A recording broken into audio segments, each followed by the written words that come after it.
Good morning. Good morning. So my voice is about I'm gonna put it at like 95% back. Allergies this year, whoa, never again will I underestimate that one. Um, but yeah, no, I'm still a little bit, the pollen is still pollening outside. Like I swear every morning I go out in my car. And so I'm like, it's my favorite, not my favorite season, but my favorite time of the year for the excuse not to go wash my car. Because it's really, this just kind of pointless. Like it's just literally going to be matted with pollen every single morning. So, but I'm finally going to dive into the topic that I've been posting about for almost like a month now, but because of unexpected voice delays, it just was not worth trying to do an uphill battle. But today we're going to open up just a little bit what foundational faith systems are important and why they're important to consider this perspective when you're in recovery. And recovery could be from primarily mental illness and addictions, because if you guys know at this point, I'm Sara Wilder. I am a clinical social worker and addiction specialist, and I help people build the lifestyle of recovery, being informed by neuroscience, a lot of holistic health practices, and at the end of the day, I'm just a behaviorist. But the thing is that all of these different therapies, all of these different approaches in this perspective to healing, they all exist together, and they all exist for a reason together. I don't think it's necessarily a problem, but I think it's a common occurrence where, a lot of these approaches are very secular and they stand alone for a lot of people, whereas I try to kind of infuse a lot of those perspectives together to bring success and results to my clients. And what I really mean by that, and kind of relating it back to today's topic, is when we talk about foundational faith systems and recovery, I think, and please, for anyone who ends up seeing this, put in the chat, like, what is the first thing that comes to your mind? Because I know for my clients, where I tend to work with clients who have some history of substance abuse, if anything. And when I say abuse, it's just, general use, but we look at the relationship that they have with the things that they're doing, how they become problematic, how do they become dysregulated and disorganized within their life. So that could look like attention deficit disorder, that can look like anxiety, depression, major depressive bipolar disorder. I have some, or in the past, I've worked with schizophrenic disorders, but I end up working with a lot of personality disorders, because the infusion of trauma and then also the deterioration of faith at the same time is so common throughout the clients I work with, the population of, when you're dealing with addiction. And then on the other end, people can be very hyper supported by faith, specifically more religion. And I'm going to try to do my best at breaking down and some of the shell around this conversation and why it's important. So it's going to be a little bit more of a reflective, perspective-based conversation that I give y'all today. And then, of course, I'm going to infuse my own journey and as a representation of how I've come to understand faith, because it may or may not be a surprise to y'all that for a long period of my life, I did not know, or I resisted the idea of religion or faith in my life. And at the beginning of my journey, specifically, it had nothing to do with a higher power. But I'm going to tell you the differences in terms of like resisting, hating, and or embracing, and why they can be sometimes problematic either for people in recovery, and sometimes even lead to family systems being, even more strained and tense when you start talking about faith. So, all right, I tried to do some degree of an outline here, but a lot of this is really just kind of, what is going on with my clients and on the top of my head. So what I'm really going to start off with is why I don't lead with being a faith-based or push faith on people, because no one likes to have anything really pushed on them. If you walk into a store and the sales associate is like, here, you guys got to try these things on. You got to try this, this, and this. And it's not something that you ever wanted and something that never really made sense to you, then you're going to be like, oh, no, it's just a natural force of their energy approaching yours and your reality colliding with them. That's why there's no push, right? But I also have a very different role, and not everyone can be everyone's therapist. So just go ahead and be careful of how you identify yourself in people's lives, about what your intention is about trying to get people to understand your faith, because it may or may not be what they really need, and ultimately become the barrier in how you converse and how you relate to those people. But that's ultimately why I don't necessarily market myself. I talk about faith often. I just don't use a lot of the words that are associated with faith. But what I realized in my own practice, and my number one principle for anyone who believes in and wants change, whether it be mental health change, community change, just humanity change, is that your embodiment of faith is the most important. And that doesn't mean that you extend it out to other people. That means that your understanding of your reality is infused with the faith, but you're not sending it out and projecting it onto people. And I think that's probably one of the biggest barriers for a lot of people who resist the idea of a higher power or God, is because they're often met with people who have no boundary between their reality and the other person's. So what makes sense to them does not make sense to the person that is on the receiving end of that. Now, it doesn't mean that they won't. I mean, most of the time people will tell you, be like, yeah, no, I just don't, I'm not about God, whatever. But what I mean by this is really just like, there's no checks and balances for the person who is embodying faith to realize that their reality is not going to look the same as someone else's, even if it's a similar reality, even if it's a shared family member or someone you've known for a long period of time, or even someone who's in your church, because that concept of perspective and your worldview is just not going to fit in the puzzle of someone else's worldview. So I wanted to go ahead and say that is because a lot of times we are natural projectors. And this is what I've learned later in my journey of like exploring faith and spirituality, and is that I'm already the projector. I am already naturally disposed to putting and pushing something on someone. So I don't have to give it any extra force. My belief system is my belief system and someone else is theirs. And so if I'm really wanting to create change and build community, I have to be mindful, not necessarily careful, because that's an overexertion of energy in the opposite direction and will promote fear or timidness around the embodiment of faith, but is that you ultimately are already projecting an essence of whatever higher power and belief system that you have. You don't have to push that out onto someone. Now, if someone is willing to ask, they will ask the question. Sometimes you can push and prompt the question, and which is what I end up doing a lot, but I also have very clear consent from my clients to be able to do that. But when I guess my first point and my thought this morning was like, be mindful of how much you actually push out there. Because if you're truly an embodiment of your higher power and God and whoever your God is, then you don't have to do any extra work to help people be convinced of your faith. You just have to be in your own sphere, in your own worldview of your faith, and people will naturally want to come and to receive that from you. I think that's a really challenging dynamic for a lot of people to understand from the human experience. And this kind of leads into my second point of just perspective of why faith and religion, those are two different things. I'm actually not going to get super technical on those today, but I'm just going to put out there that a lot of people aren't as open to a faith system when we're talking about recovery, is because of their association with that dynamic of projection. A lot of the times it does come from our childhood. Big surprise, right? Is that we have had an influence of someone else's worldview and reality being our identity that we don't really have a choice for.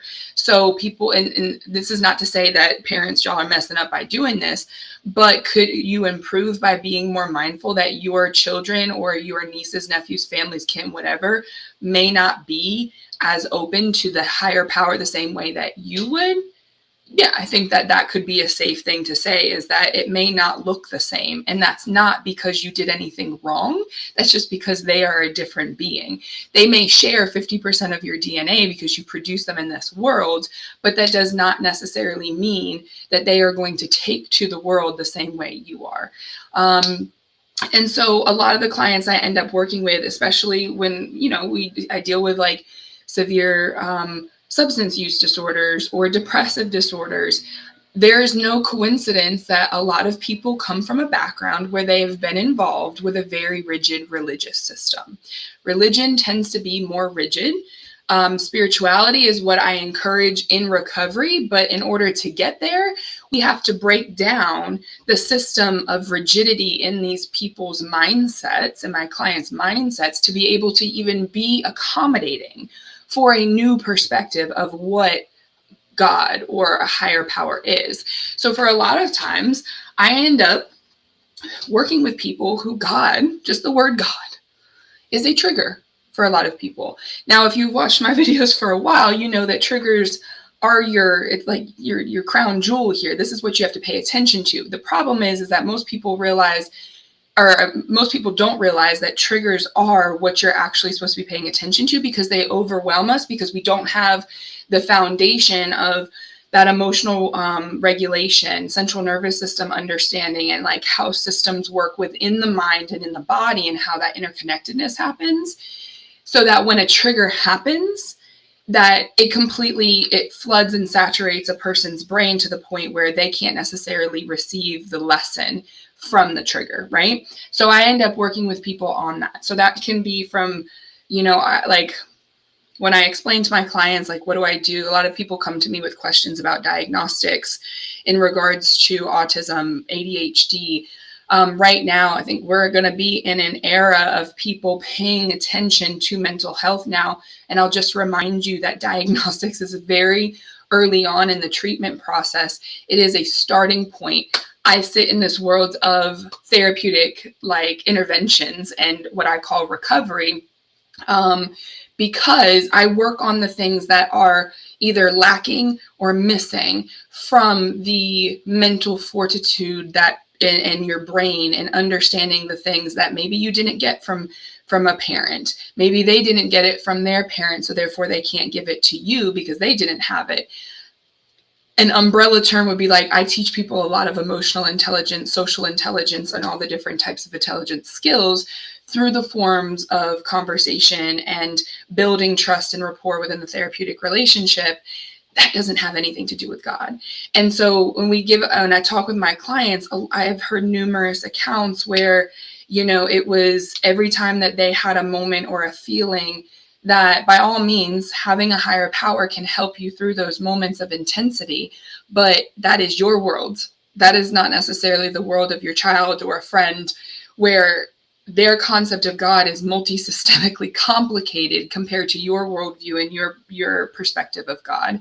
So praying things away or praying through it is not entirely an inclusive recommendation for a lot of people. Because a lot of times when people are feeling that way, not only because something happened to make them feel that way, but because they are saturated with emotion and overrun by their emotions, because they may be dehydrated, they may be malnourished, they may not look malnourished, they may be a functioning person in society, but they may be completely dysregulated from a physiological standpoint. And that, as much as, and I'm not an expert on the Bible, so someone can tune in here and correct me, but the Bible does not tell you how to rebalance your central nervous system. The Bible tells you how to have faith outside of yourself. So is it important? Absolutely. But is it the solution at any given point in time when someone is coming to you with a mental health issue and telling them that I'll pray for you? No, it's more affirmative. And it's absolutely, keep doing it in an affirmation format. But just be mindful that it's not necessarily leading a person to an outcome or a solution that may actually be helpful for them. It's not leaving people with a coping skill. It's a coping skill, but it may not be the coping skill for them.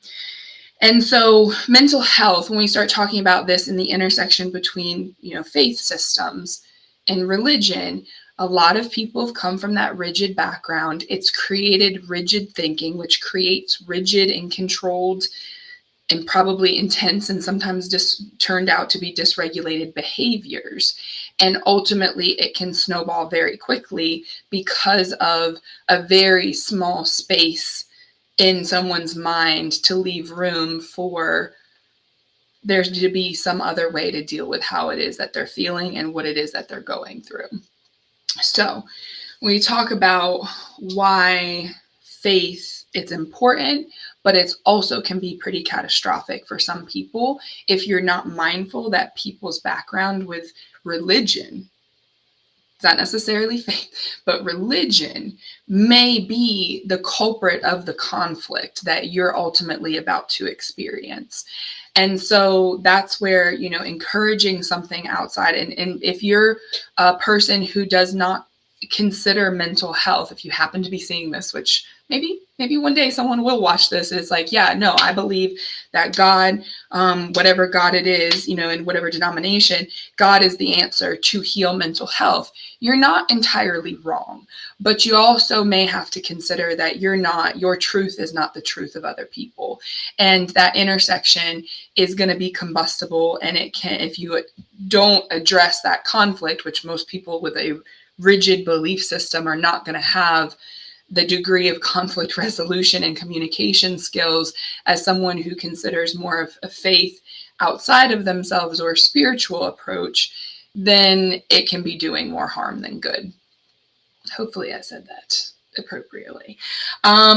So that is where the biggest mental health and faith, they are very intertwined. They're very needed to work together, but they are not the same thing. And so when we preach, I use the term I practice what I preach all the time, because I preach a combination of faith as well as science. And so this is actually why I'm glad I did not do this talk. And a month ago when it dawned on me is because although I knew that faith and religion and science were needed together, it wasn't affirmed and reinforced for me from a very early age. I think there's a lot of different reasons as to why it didn't make sense to me, but now it makes a lot more sense to me, is that religion has bred science and science supports religion, and they complement each other to a point of what allows us to coexist, being different, but also supplementing our deficits. Because anyone who is all science and no religion, there's a rigidity there, right? Like you're stuck on one side or the other. Whereas if you have and you can build, there's two sides of your brain for a reason. If you're not familiar with the structure of your brain, then you're not going to potentially know this right away. But as you learn mental health, you got two hemispheres. You got the left and the right, the rational and the creative, however you want to call it. There are two sides, most symmetry in nature. You look at the tree is one, but it branches out in both directions. When you have something that's only one-sided, you are missing out on perspective. You're missing out. And as humans, we're created in that conundrum. We are only built facing outwards. What has to happen, and what I ultimately end up working with my clients on over time, this is not usually where I start people, but when I work with my clients over time, are we building and making sure that two sides of those brains can come back online and communicate with each other, and that we go from only being externally built to being able to be inwardly built. So other people, so if you come from like more of a Buddhist background or Middle Eastern and Indian background, there is a I think he's pretty prominent, but Sadhguru he is well known for his program of reverse engineering. So I was influenced by him a couple years ago, just in bits and pieces. I didn't actually dive into a lot of his work until recently. But he's so eloquently explains the process of, because we're built naturally out of our own control, but we're also built to see externally. Does he navigate the internal engineering, not only of understanding what you already have in your systems as a human, the 12, physical systems that run your life, but then mentally, how you have to build from the inside out to be able to build a foundation.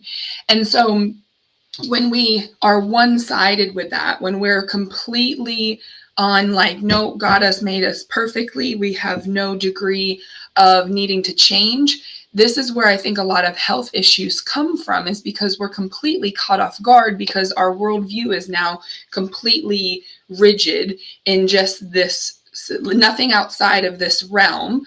This is where the concept of object permanence comes from a developmental standpoint. But in emotional health, and in my world, we talk about emotional object permanence, is because your mindset is so secular on there being a religion, only one God, that no other things exist. Do you now create a rigidity and also in turn a stress within your own human experience? Okay, sorry, my phone was blowing up and I was like, I don't want to get distracted, but I don't want to get caught off guard either if something's happening. So now let's talk about the word God for a second. Okay. God in common sense, and this is where I tell my clients, they say like, it's common sense, and I look at them and I say, it's common sense for your world, but what makes sense for your world may not make sense for mine. The only reason I can make sense of your world is because I'm pretty good, and I've trained myself to have a respect for what I don't understand, which is someone else's world, but I found a way to relate to people. I found a way to build and become more aware of my own experience to be able to make sense of other people's experiences, but not necessarily contribute to the problem as to how they got there in that crappy situation to begin with. Story for another time, or it's actually already in probably another video that I've done, is, and well, actually no, because I specifically don't go into boundaries in these talks because they are very subjective and based on very like people's different understandings. Everyone's at a different place in understanding what boundaries mean. Maybe one day I'll go into that a little bit more, or you can sign up for my program and I break it down pretty easily. But the word God, I had mentioned before that God is a trigger word for a lot of people. And what is behind that is just, the root system of why, whether it's the word God, or if it's because of an abusive experience or a trauma that's happened within an association to that higher power, probably the most common there. Or it's just a forced concept onto a person who has a natural intuition that they may not necessarily fit within that system. But I'm going to put it down to you like this. From my understanding of God, which is not necessarily based in any, theological study or anything, but the study of between faith and science, and I specifically say faith and not religion, but you can go back and watch as to why, but God is a personal interpretation. The word God, generally common sense, yes, we can understand that it is a religious or a higher power connotation, but every person's perception of God is very different. And this is where a lot of people, they don't like different. So if someone's reacting to different, there's a natural pull to want to try to change that reaction, but really your only control is in how you respond to different for yourself. It is how you embody the essence and the response to someone reacting to your differentness. And that's ultimately what I teach people, is how to start respecting that boundary in your reality so other people know that they have to respect it when they come in closer to yours. But God is ultimately one of those things that people assume is over all boundaries, and it's not. It's he literally he or she, actually, no, we're going to go they created boundaries, and boundaries wouldn't exist if we didn't have the concept of religion, if we didn't have the concept of faith. We also have these very skewed, definitions of religion is, and I think probably one of the biggest culprits of this is really just blind imitation, that people are starting, the concept of groupthink now brings into the conversation of like a blended reality, because it feels good to be in a safe space where people agree on the same things. They believe the same things. But a lot of these people out here who are preaching a certain word or a certain God are imitating it based off of what it means to them. And in turn, if you don't know anything or much, you don't know their truth of what they've been through, what bias could actually happen, you ultimately become very secular into the field of religion for them. And they may not necessarily be including science. So if you value science, that's great. You don't have to fully swing over onto the full side of science. Finding a balance is perfect because, like I had said before, they complement each other. They're supposed to exist together. One was created to provide balance for the other. So if we're talking about what the concept of balance is, and the most common way that I see people talk about is work-life balance, imbalance is required to breed balance, but it can be overwhelming. And if you get stuck in imbalance, you get stuck. But staying stuck and just trying to go with what it is that you think will get you out, like praying, it works, but it's not going to address the natural information that we need to understand about the material world, which is the body.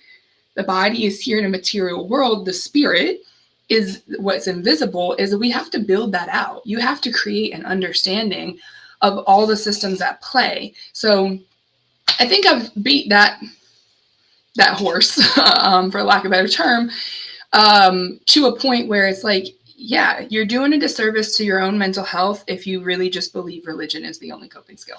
That's all I gotta say. I could have probably said that first and not, said it, 15 minutes of that they need to exist for both.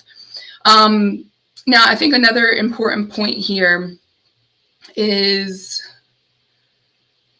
so I think this is the last point, is where I started to talk about a little bit about my journey of, when I first started in my career and I gravitated towards science, it was because of an experience where the concept of a God couldn't make sense. And that is, if you know my story at all, I grew up in a very privileged place, a little bubble, a little sphere in the Northeast.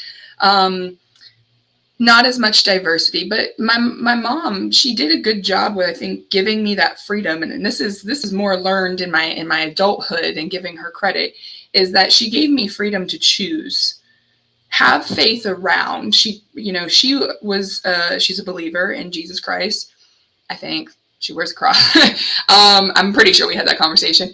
But I first started out at a Catholic school, and part of it was interesting, is the main motivation for me to even go into that faith was because I found out, it was competition actually, found out that my brother was baptized when he was a baby, but they never baptized me until I chose it. So it wasn't until, I think it was like the third grade, I was like, oh, church, I'm going to go to church. I started going to a Catholic church, went to Sunday school. And then, I was a kid, so I was learning about it, and it didn't really change my life from what I can remember. But what really broke my faith was when my father was diagnosed with cancer and he passed away. And that experience, ultimately, on top of a couple of other events that happened within that same year, was my faith pretty much shattered. I remember embodying the concept. I didn't quite swing to atheism, but I did stay in that very gray agnostic area. But to me, it didn't make sense to me as a 16-year-old girl with very low self-esteem, a lot of otherness. I had a lot of what we call covert bullying, which was more social isolation. Was shy, naturally more introverted. And that just broke my idea of like, well, if there was a God, he would not have taken my father from me. So that was pretty much the foundation for me, not only just faith-wise and part of that concept of who my identity. That's where what I had to work with. But now I was in a position where I was just kind of in a void.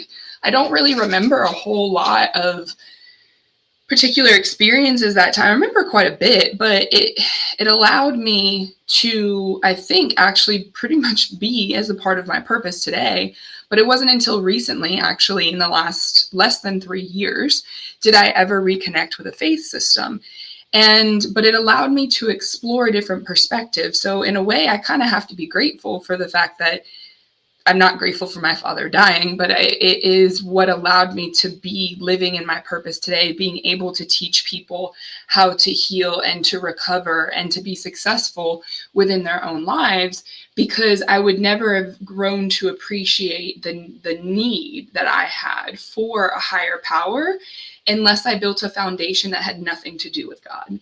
And so this is where I guess, where I share my story vulnerably is that when I built my program, it had nothing to do with a religion. It was still during an era of my life where I was considered agnostic. I didn't know, I didn't give credit for a higher power. And I'm really glad I did it that way, because it made me value faith in God and a higher power differently today. And I'll tell you why, but a lot of it was because of the concept of self-esteem and self-worth. And if you come from a religious or even a faith-based background, you're, I think, encouraged to consider prayer, to consider Bible study and the Word of God to be how you feel about yourself. And from my experience working with my clients, and to be honest with you, numbers wise, there are more people who are in this void of, and even off to the other side of being atheist and having no higher power, or, we'll stay away from the edges there, but the atheism where it becomes too much to consider there being you as the solution. And why I feel like my testimony needs to have a non-faith-based approach is because I asked my higher power in the form of journaling at the time. I never considered it manifestation. I never considered the law of the universe listening to me. But I asked, one of my biggest values is relatability. I knew that I was able to navigate in these different spaces, but one of the core values I needed to maintain to be able to do the work that I do is to remain relatable. And I feel like being completely faith-based segregates a large part of our population, because it just doesn't make sense that a higher power is what is only necessary to build self-worth. And so my experience was that I had nothing to do with a higher power when I built my foundation. My foundation was built by me, and I take full credit over that. But where I give credit to a higher power is that it reinforces my foundation now. It is the mortar to my brick.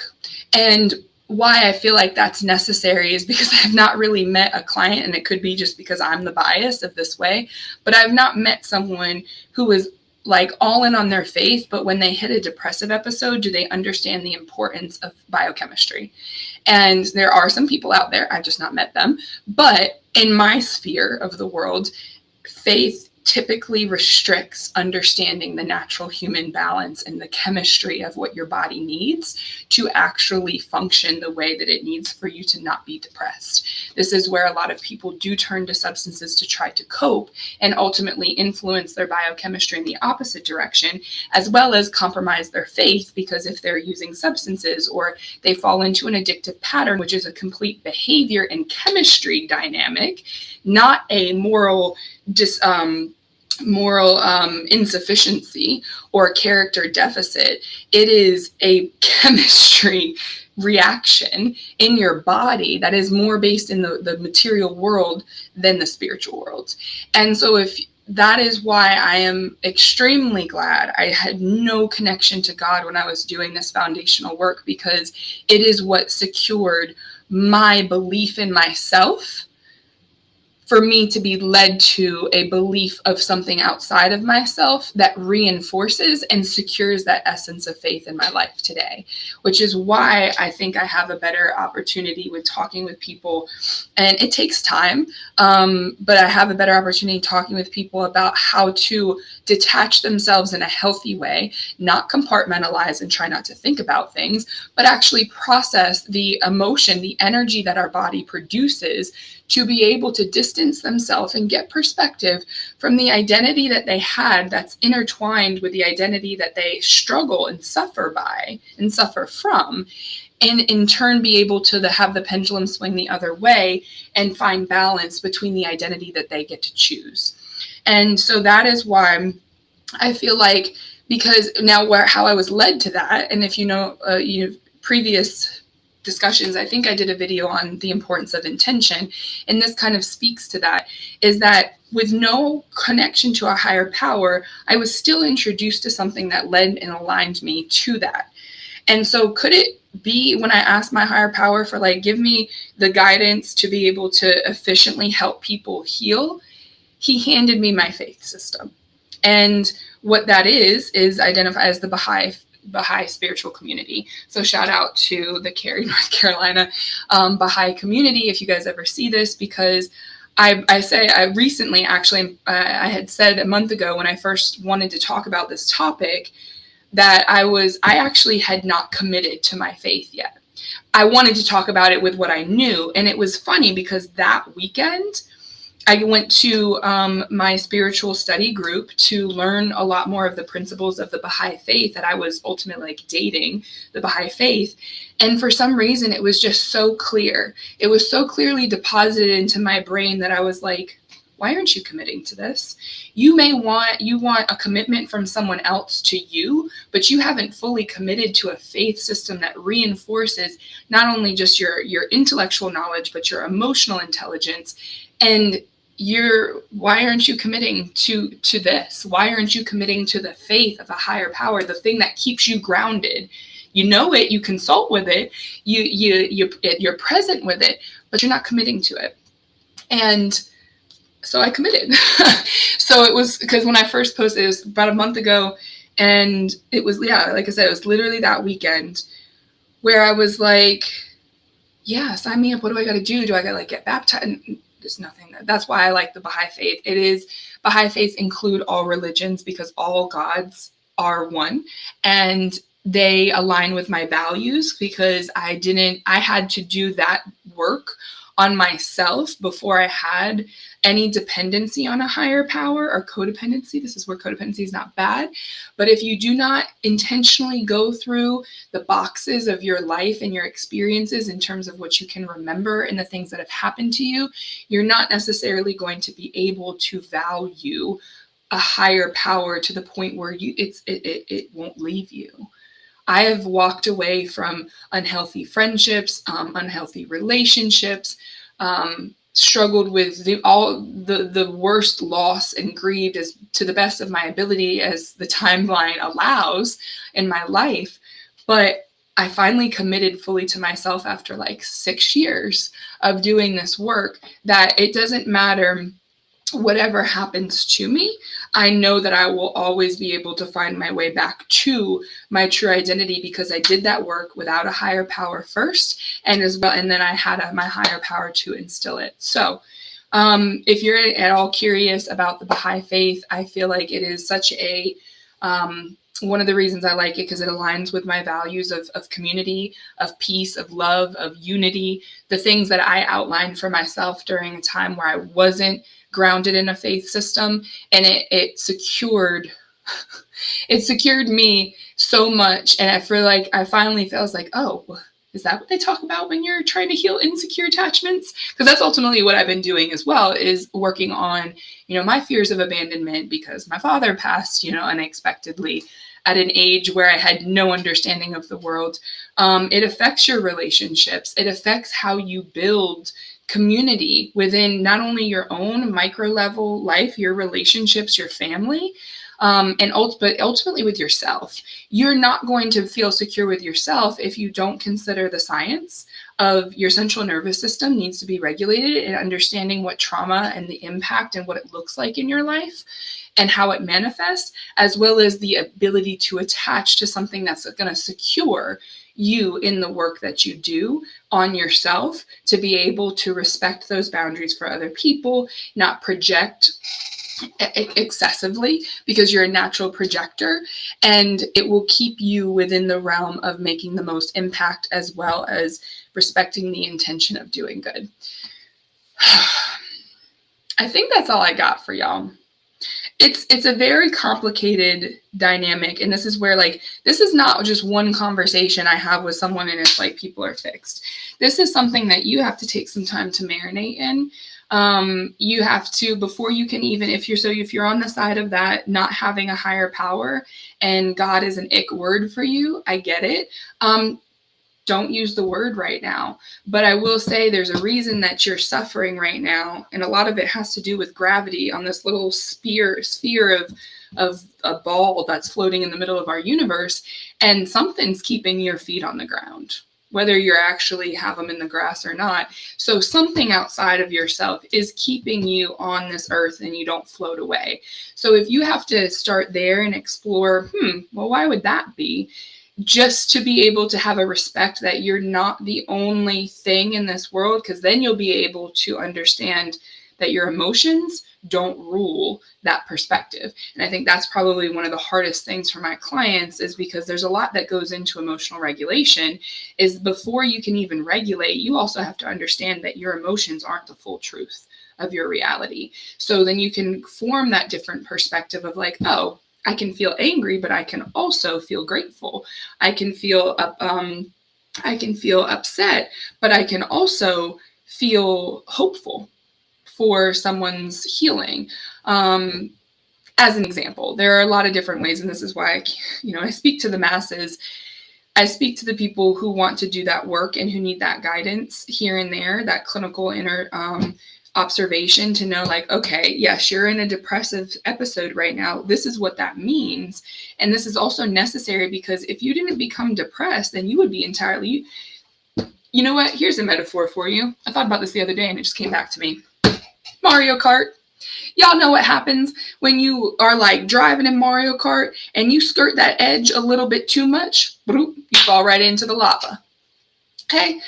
Same thing in life, is that a depressive episode is supposed to be slowing you down so you don't go off those edges. So you don't have to completely restart over every single time. Now, it's not a complete metaphor for life, because when they put you back on the track after, like if you make a decision about not wanting to restart your life, unfortunately, Mario Kart does not put you right back on the same place.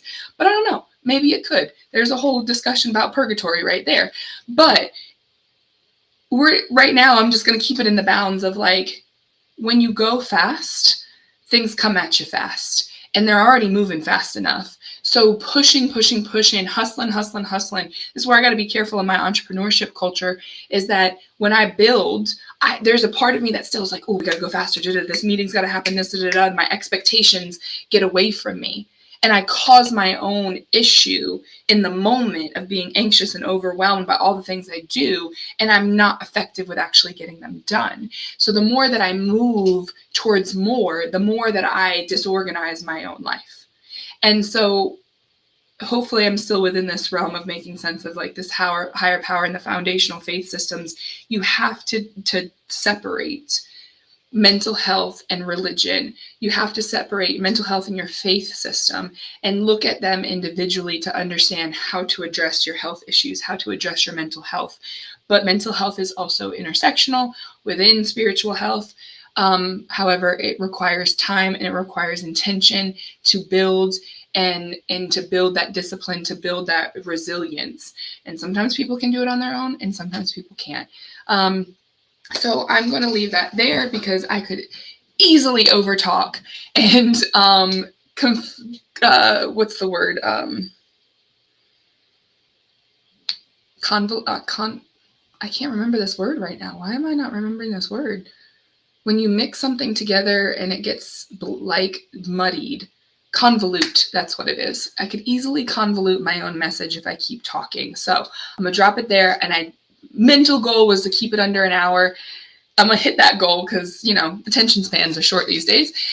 So hopefully that talk is something for you guys to consider, and how you start peeling back the layers of your life and you consider faith as something to work towards, to reestablish. But consider that if you are in an agnostic place, that's, in my opinion, I'm a little bit biased, but it is the best place to start, and is really what is I feel like the kind of the golden seal for sustainability is understanding that self-worth and self-esteem don't always come through the eyes of God. They have to come through the eyes of science. So, hope you guys have a great weekend. I will see you next week, next Friday. Enjoy yourselves, and have a good day.